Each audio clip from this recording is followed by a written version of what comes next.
untuk Mas Tarsan dan istrinya. Amin, amin. Ini gimana sih tadi istrinya nggak diakuin Cynthia, ya? my love. Oh, my love. Tadi kalau Ucik sudah cerita tentang pengalaman yang membuat Ucik jadi lebih dekat dengan Allah. Nah, kalau kalian pada saat-saat seperti apa sih yang membuat kalian merasa lebih dekat pada Allah atau semangat merindukan Allah? Mungkin dari Mas Tarsan dulu. Jadi orang dekat dengan seperti yang saya sampaikan tadi itu melalui macam-macam. Ada musibah yang seperti yang saya ceritakan tadi itu. Tapi akhirnya kami selalu ingat bahwa sekarang itu memang ketenangan dalam hati itu kalau kita tuh selalu ada komunikasi dengan Allah.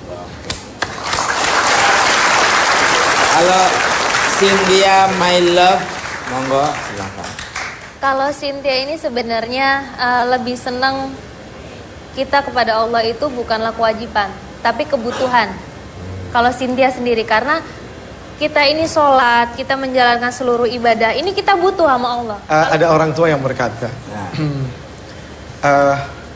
beliau bertanya, kapan sih Allah itu mengundang kita untuk datang bertemu dengan Allah? Kapan kira-kira? Ya, tiap hari, tiap detik. Tiap detik, tiap hari.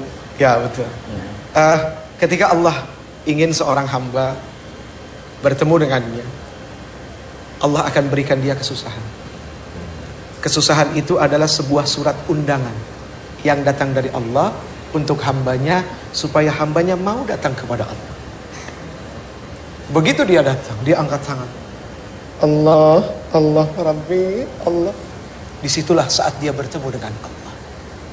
Kapan Allah kepengen seseorang itu jauh dari Allah? Mudah bagi Allah, berikan saja kesenangan. Dan biasanya kesenangan itu akan membuat seseorang lupa dengan Tuhan. Ketika ada orang yang dikasih kesenangan, kemudian dia tidak lupa, justru dia makin ingat. Di situ Allah paling bahagia. Allah paling bahagia. Dan satu, kapan Allah paling sedih? Di saat apa Allah paling sedih? Di saat hambanya diberikan undangan dengan segala macam bentuk ujian, kesusahan. Tiba-tiba dengan angkuh dan sombongnya dia menganggap dirinya mampu. Dia nggak peduli dengan Tuhan. Dia nggak butuh kalimat Allah tolong aku, Allah, tapi dia sendiri. Malah dia jauh dari Allah.